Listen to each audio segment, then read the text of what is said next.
Paige also slept real good. She was cruising in the Haven tent also. And that's what this thing is. This is the Haven tent, lay flat hammock, no CM net, so the bugs don't bother you. And then you wake up and have this view.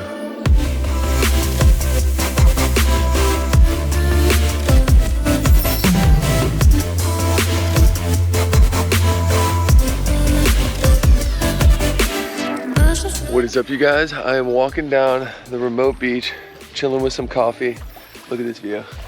Pristine beach. You guys, today we are gonna be diving some remote islands. I have a crew with me. We're using all primitive gear, and I went over that on the last episode, so go ahead and check out exactly what I'm using, and I'm gonna be doing some walkthroughs, some voiceovers. We had a nice sleep last night, so now we're packing up, we're sending it off, and I'm taking you guys with me, so let's go.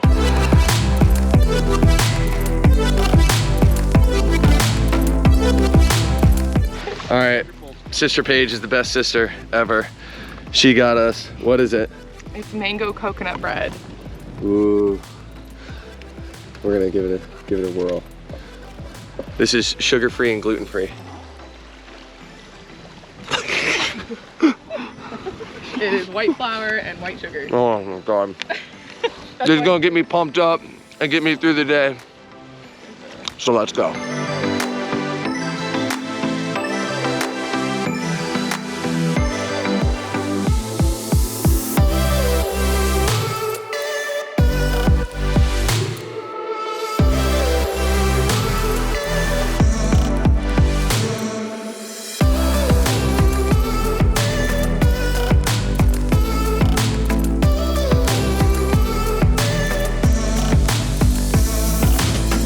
All right, you guys, we are on a gorgeous spot.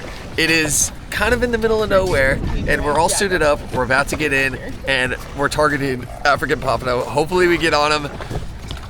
It's not crazy deep, and we're gonna have redemption. Paige, you're running, you're going, right? Yes. Paige is gonna try to get redemption. She's gonna get redemption. But we're all suited up. We're gonna get in, and I'll see you guys down below. Dude, I'm the only one who hasn't shot one. And I bet they're gonna swim right up to me, and I apologize in advance, guys.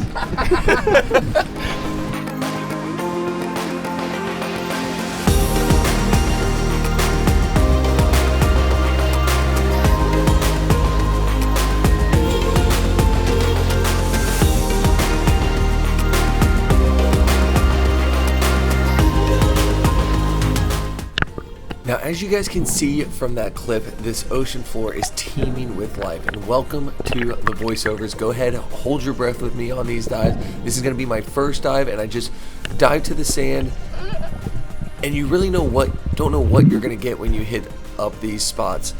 And really, the way I found these spots were on a slick day. We were just cruising along the flats, and the bait was just popping off. And when you find these hidden gems, it's like a little crack in the middle of these sand patches, and it's just an oasis for these fish. It's like a desert, and there's just a little estuary, an area that bait fish can thrive, and then that's where the bigger fish like to hang out. And when I go to these areas, I sit down at the bottom, kick up sand, hope to bring in some fish, and the fact that the amberjacks were around was a really good sign that African pompano could be around, along with mutton, hogfish, and a ton of other life, just absolutely teeming. And in this future clip, be ready. There's gonna be some absolute fish porn for you guys, so stay tuned and check this stuff out.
So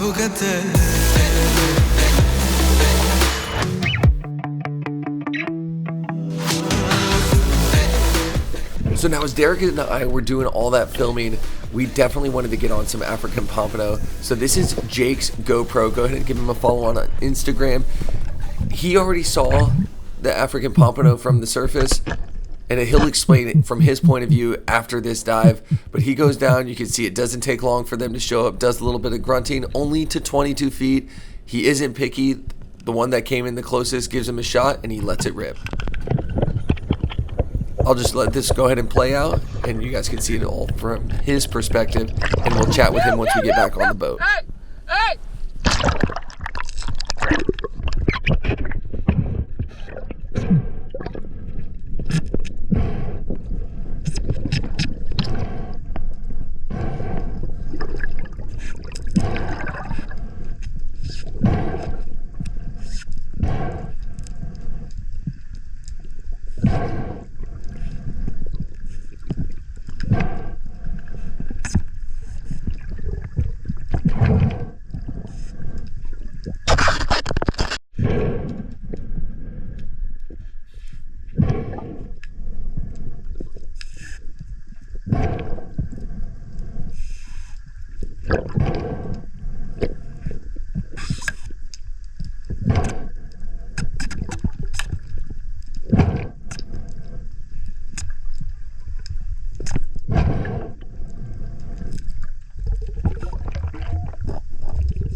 Okay, no, we can wait for them, bro. I'm not stressing it. I want them to get one. Dude, man.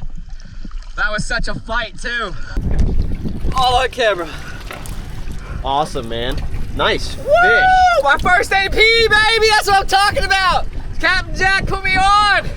Dreams do come true. Nice freaking fish. Heck yeah, dude. So tell me what happened. I was diving down on this ledge. There was a bunch of small hogfish and a bunch of small mangrove snapper. I didn't really see anything, and I swam up in front of the ledge, and a whole school of spadefish came into me. And I'm like, oh wow, this kind of looks like where the AP are gonna be at. And I look past the school of spadefish, and there's a whole school of these things coming in right behind them. I threw the throw flasher. They didn't really pay no attention to it. I started grunting, just slowly sinking, not moving. And the school came in, and I went for one, and he got too nervous, and I turned around, there's another one right next to me, so I switched the Polespear over and launched the shaft into him. I got so lucky. Thank you. Thank you so much, you beautiful creature. Oh, so pretty. Awesome. Get that sunlight on him. Oh, yeah. I think we got another one over here. Do we? Yeah, hold on. One in line. Now, as we're dealing with that action from Jake, Justin is over there chilling, and he does such a great job on this. He's being very patient. He sees him cruising around. He's not dive bombing him immediately, and he actually does something really smart, and you'll see here in a minute. And again, I'm going to have the timer set up. You can make a drop with him. And if you don't know already, we're using Polespears attached to belt reels. And when you do that, this actually happens on this dive. Don't be afraid to make an adjustment, you know, whether it's drop your weight belt or take off your belt reel. Some of them have the quick connects. I know Rob Allen has the little quick connect where you can detach your belt reel, but Justin sees all the African pompano. You can kind of see him, the school off in the distance. He goes ahead and doesn't go directly to the school. He sees him around, but he just shoots straight down to the bottom. And he even, once he touches down, he even just sits there and looks at the bottom for a minute. And he just grunts, loaded up his Polespear, slowly lifts his head up, and just has a feeling that they're going to be around. And sure enough, there was one school, and That one was kind of on the way out, but he knows that they're going to be circling, so he's just pacing his head from one side to the other, hoping that one gives him the shot, and sure enough, here comes a nice school of some big ones, and he lets it fly.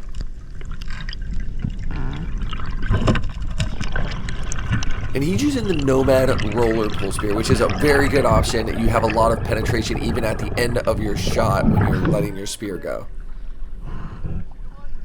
Yeah, I got one. So I don't know what happened, but I think he had a little tangle up on his reel. He goes ahead and takes his belt reel off, and he wants to just work it, you know, from the belt reel and just work his way down the line.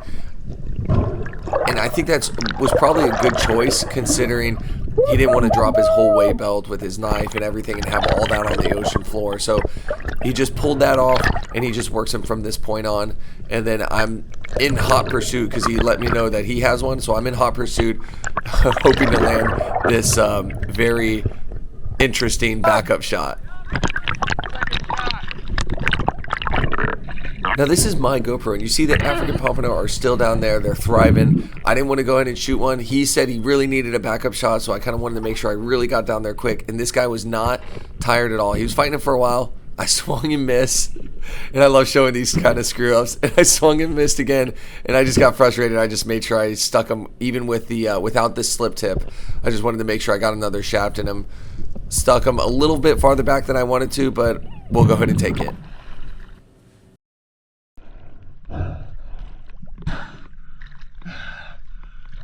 Sorry about that, dude.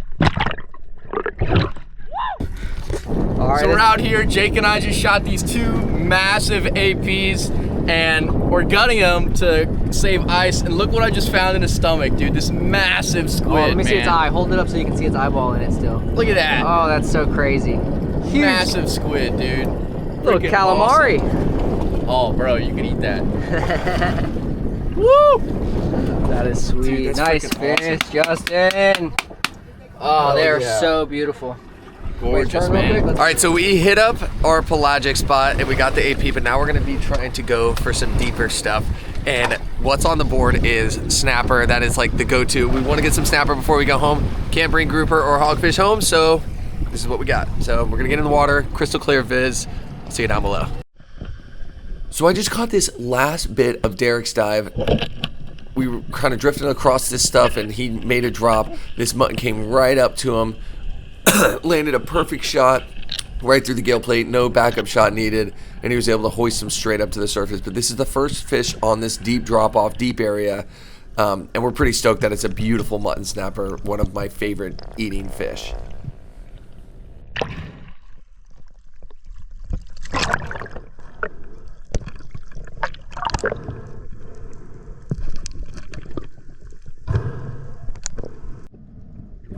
Switching back over to Justin's GoPro now, and you'll see this is a much even more of a drop off than the last spot we were at, but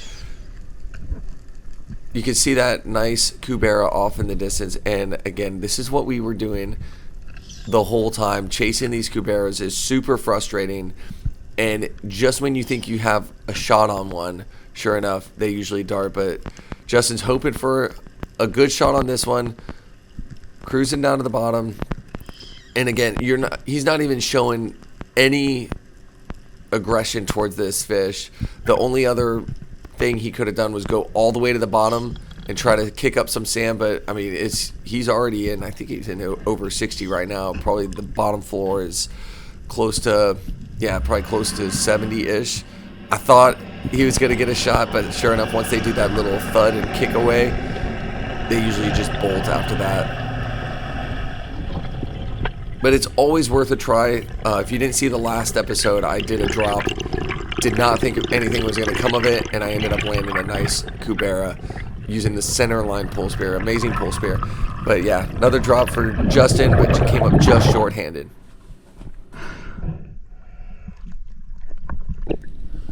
Now this day 2 was not super productive. Go ahead and hold your breath with me. I grabbed the Somnado, and I saw cuberas down there, but I wanted to just try to get down there and just chill for a bit and hope that some of them came in. And the Somnado is really good for that because you can not exert a ton of energy. You can get down to the bottom quick, and then you can also get up to the surface pretty quick. But you do have to use an extra hand. Unfortunately, I didn't have the arm attachment. I just had the little scooter handle attachment. When you have that arm attachment with the Spearo, it's great because the Spearo's attached to your arm, and you have just a little tiny trigger mechanism, so you can hold your spear, clear your ears, do extra things with that extra hand, and it makes the world of difference. But I just try to get down to the bottom, panning around, looking to see if any cuberas or anything comes in. I think a dog snapper is pretty far in the distance. I guess I could have chased after it, but the current was really ripping. The buddy divers were drifting past me, so I didn't want to push my limits. I know it was going to be a longer dive, and I think I looked to the right. There's a cubera off in the distance. I thought it was going to come in, but just no luck. And like I said, we were really happy we got the African pompano, but would have been a little more stoked if we had gotten some kind of reef fish. But on this next dive, Jake does get after it a little bit, and the sharks get a little dicey, but it's not too bad. So we'll go ahead and switch over to his cam here in just a sec.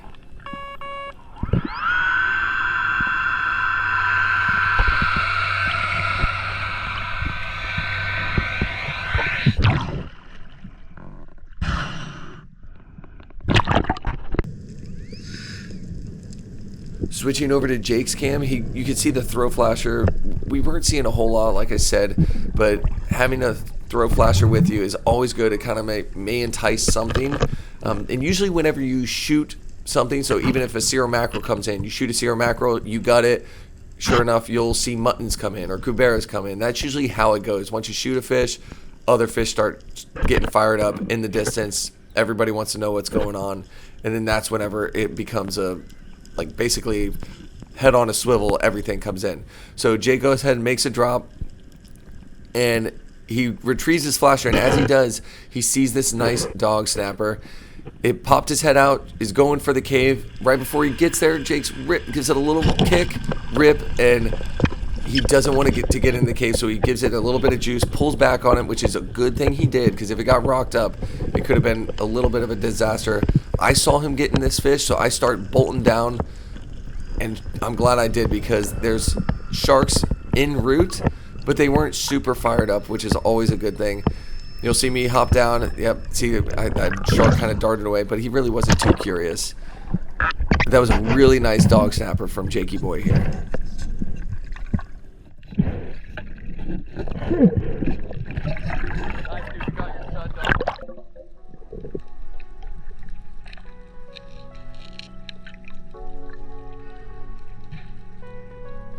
Nice. Nice one. All right, you guys, we are done packing up, headed home. If you guys enjoyed seeing that Polespear, feel free to comment down below. Also, I'll leave a link down below to Headhunter Spearfishing if you want to pick yourself up one of those absolutely epic spear. But that was an amazing day we had. If you enjoy this kind of stuff, give it that thumbs up. If you're new, consider subscribing for more content. And like always, I will see you guys next week for another adventure. Later.